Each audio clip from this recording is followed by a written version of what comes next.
Well, welcome back. It's the Fitri celebration, this Fitri segment. This morning we have the pleasure of having Dr. Aminu, who's a former president, Muslim Society of Nigeria, College of Medicine, University of Lagos. It's a pleasure having you this fine day. I'm sure you brought gifts for all of us. Of course, the atmosphere is an atmosphere of gifts, so we should be sharing gifts to each other. So That's a way of getting out of it. yeah. Very welcome. All right, thank you for coming. Yeah. Talk to us again about, what it is in terms of the essence, the significance of Eid al-Fitri, and particularly how that applies to nation building and nationhood. Okay, very good. We were meant to know in Islam that there are two mostly celebrated festivals in Islam. The Prophet of Islam, Prophet Muhammad ﷺ, said that there are two festivity periods in Islam. Eid al-Fitr being one of it, and then the other one is Eid al-Adha. The Eid al-Fitr is marking the end of Ramadan, fasting in the month of Ramadan, which is what we're doing now. And then the Eid al-Adha is marking the end of Hajj, and Hajj is pilgrimage to the Holy Land. So it is a significant festival. There are just two of them, and then Eid al-Fitr is one of them. Now, why are we celebrating? Of course, you've gone into seclusion, you've gone into taking yourself away from worldly things for a month, and then you want to celebrate a training college which you've gone through, which is Ramadan, like getting a certificate, a graduation, that okay, now you're certified to go into the community and be of best behavior.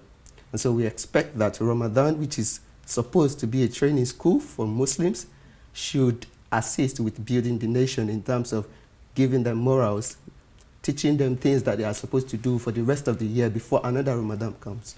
And so it is like a graduation period in Co.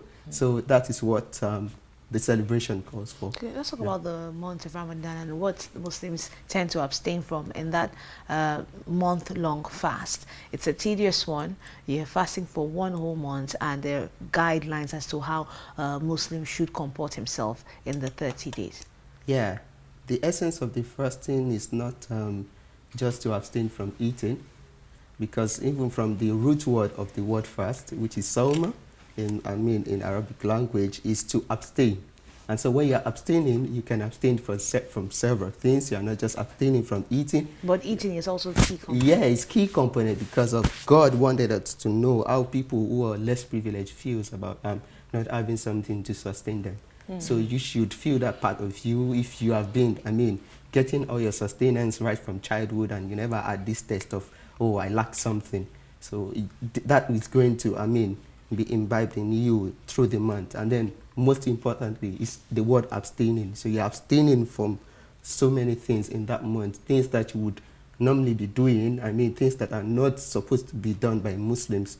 So which you might have been, like, you're not supposed to be going into arguments. Arguments could lead to fight, it could lead to chaos. So things are like that are supposed to be abstained from normally. So the month of Ramadan is a month you don't do those things.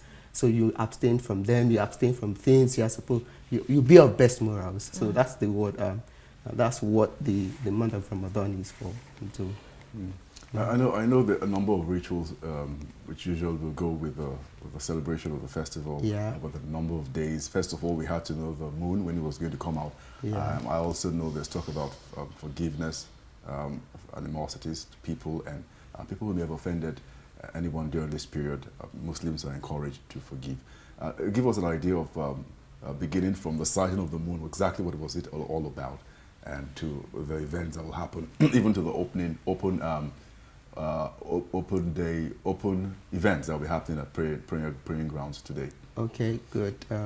There are etiquettes for the end prayer, the festive prayer, and of course it starts from sighting the moon, because that marks the end of each month and the next in Islam, because the Islamic calendar is built on the lunar month. So today is the first day of the new month, and that's where we say we have sighted the moon.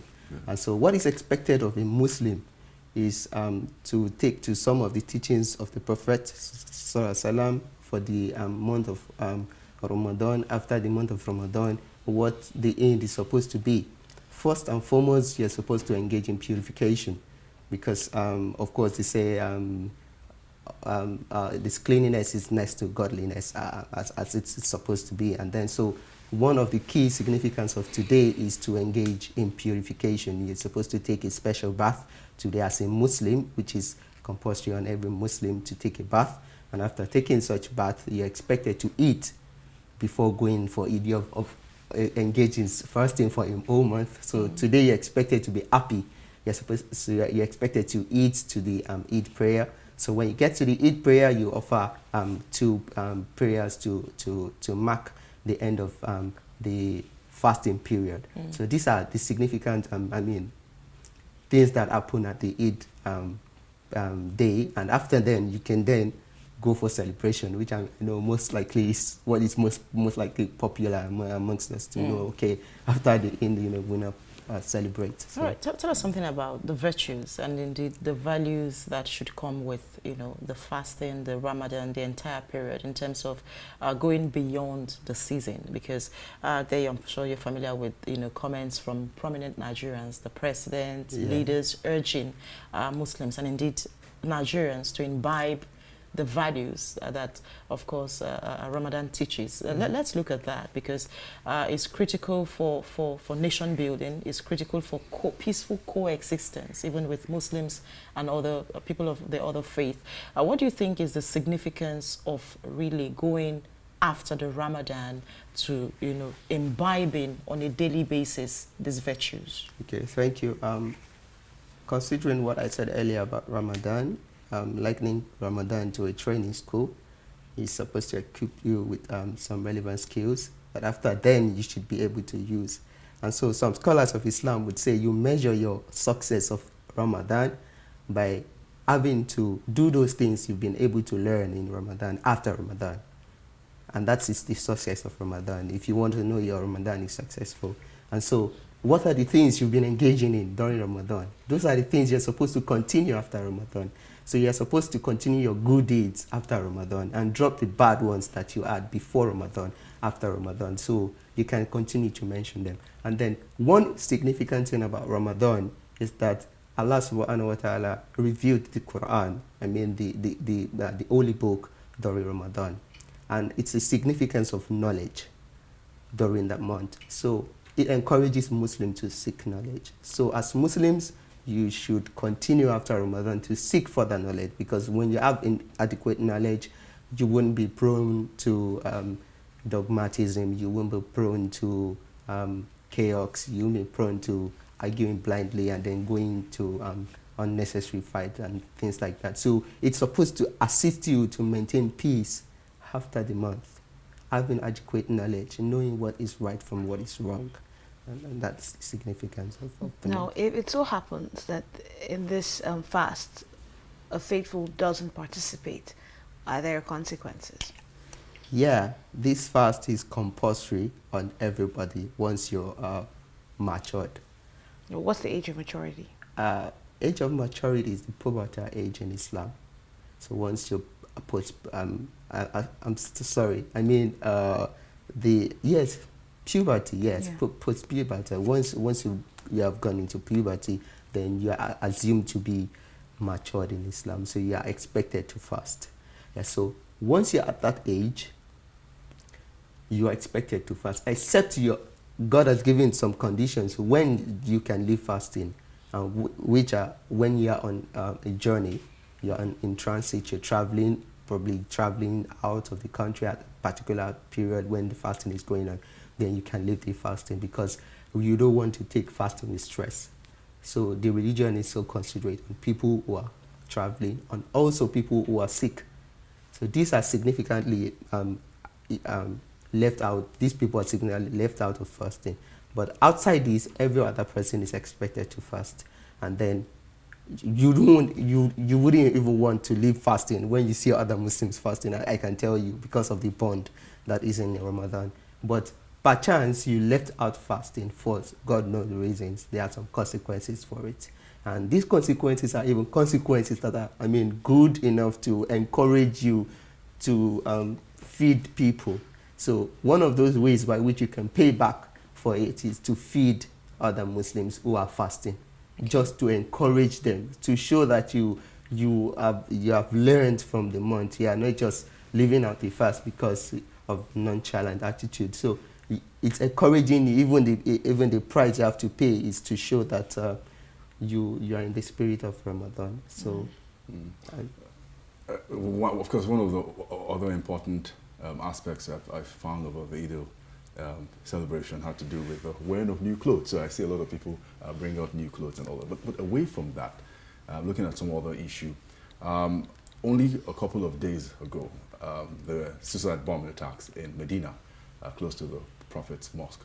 A number of attacks have also happened in several parts in the Middle East recently, happened during the Ramadan, claimed by the Islamic State. You're an Islamic scholar, and if you review and find out that recently there's been a rise in extremism in many parts, a lot of Muslim scholars have raised concern that the people who've been attracted by this sort of dogma oftentimes have been children of the elite, people who've gone to school, who should even know better.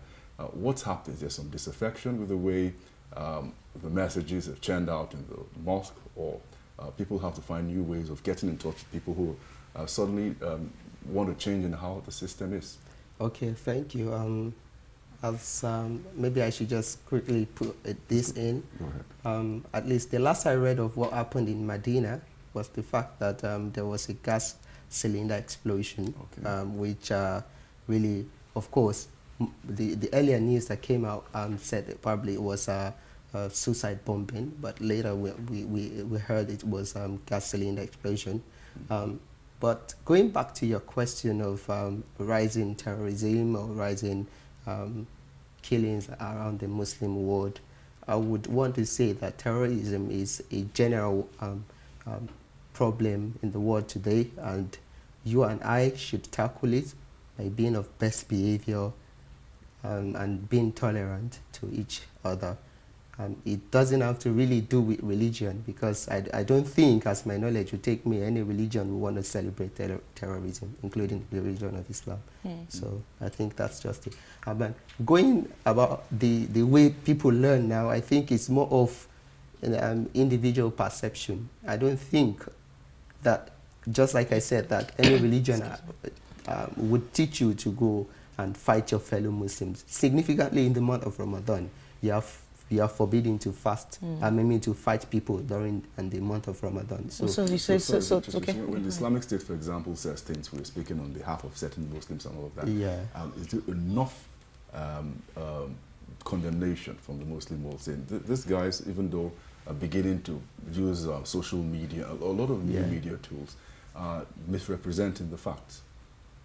Yeah, exactly. That's what I'm saying. I mean, they are misrepresenting the fact. They are making it look otherwise because of their perception. But really deep down, the Islamic teaching do not allow you to do, things that they are doing, most especially in the month of Ramadan, because this is significant. It's a holy month. You are supposed to be in the sober mode, seeking forgiveness from your Lord. You don't want to be committing more harm. And then most significantly, there's a verse of the Quran that says, if you take a soul unjustly, it's like you've taken the soul of the whole nation. And then if you also save a soul, kudos to the doctors now, then you're also saving the whole nation. So you can imagine, so that's that particular part of the Quran. So if you know that as a Muslim, then I'm sure you'll be very cautious of having to urge anyone. And just out of curiosity, so you say that those who actually, the IS, for instance, and what they represent and what they proclaim and what they stand for, you would say by your assessment or judgment of who a true Muslim is, you would say they are not following the tenets of the teachings? Well, it is glaring that they are not sticking to what Islam has taught us to do. And so it behoves you and I to familiarize ourselves more with what Islam has actually told Muslims to do.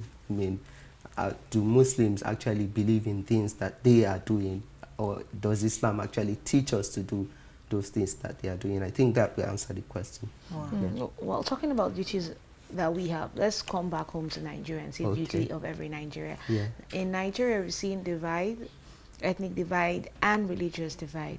Now, this is a significant period for Muslims. How do you feel that we can begin to heal this divide and begin to come together as one Nigeria, erasing this religious and even ethnic lines? I think one of those ways by which we can, amalgamate ourselves together and then leave our differences is by being tolerant. It's very key, because everyone would have an opinion. By dropping our opinions and we call something the common, the common thing that is common to us all is that we are humans. So that comes first, and then we have different beliefs. So at each point, we would have different opinions concerned. Even in a particular family, you might have a different opinion to your brother or your sister, within the siblings. So that is normal. But then that doesn't mean you are not a family, or that doesn't mean then you start to fight each other. As it's the same way, we need to be tolerant. And when you're Christian, you're Muslim, you are other religion, you need to know that we are all humans, so you need to accommodate each other, leave out the differences, and help ourselves to grow. I think by doing that, we should be able to maintain peace in our community. Let me take you back to an earlier question we asked, some clarification on the date for the celebration of the Eid. Yeah. At some point, when the Minister of Interior announced the public holidays, it said, based on blah, blah, blah, we're going to have the public holiday yesterday and the day and today. And then eventually he came out and said, the moon hadn't been sighted by the Sultan of Sokoto, who later went on to announce the sighting of the moon for today, and then the holiday again will happen tomorrow. Others have said, no, you have to wait for Saudi Arabia, whatever Mecca says, we go with. What's the controversy here? The Prophet ﷺ told us that he has been sent to the world, just like every prophet has been sent to their nations. What I'm trying to bring out from this is that Islam is the religion of the world and not peculiar to a particular region. Fine, the Prophet was from Makkah, in his tribe, but it doesn't mean generally that Muslims have to follow that tenet. There is a laid-down rule that you have to follow the guidelines in Islam. Sighting the moon is one of them. It marks the beginning of each month in Islam and the end of each month. And so, for instance, if the Sultan had sighted the moon in Nigeria a day before today, we would have also done our Eid yesterday, not minding what happens in Saudi Arabia. And that's the beauty of Islam. Okay. It allows you to function while having a central guideline. Okay. So, but then, going back to what the Minister of Interior did, I think I would still applaud his intuition. What he was trying to put across is most likely, if not done yesterday, to be today. Most likely, probably that was trying to be proactive. Yeah, trying to be proactive. But I would just implore that then they monitor the system in the nearest future to be able to project accurately what the date should be by consulting the Islamic scholars and then coming together to decide on how to go about it. But I don't think there's anything wrong with the projection. It could just be a day before or a day after. All right, thank you for coming. We appreciate your time with us on the show this morning. Yeah, thank you. And hope you have our gifts. Okay. Yes, thank you very much. He didn't say yes. He said, let me take you up on something he said. He said, we save lives, doctors. Kudos to doctors. You're a dentist. What life have you saved? Wow. That's how we wrap up the show. Thank you. Okay. That would be funny. Absolutely. Well, you can give your reply now. So it you said you dodged the question. As in, what life have you saved? You're a dentist. Wow. So you said kudos to doctors. Wow. They say that the mouth is the gate to the body. And then there are several ways by which what happens in the system of the body manifests in the mouth. So, oh, wow. I could be the first person to spot out a disease in the body by just looking at the mouth. Oh, really? Wow. So a dentist go beyond just great answer. Thank you. Thank you for coming. Vicky. Doctor, I hope Vicky has satisfied with the answer. All right, Dr. Abdulkadir Abodunrin, a pleasure having you on the show this morning. Of course, former president of Muslim Society of Nigeria, College of Medicine, University of Lagos, an Islamic scholar. Thank you very much for coming on the show. Thank you too. Well, we'll take a quick break. Be back after the break.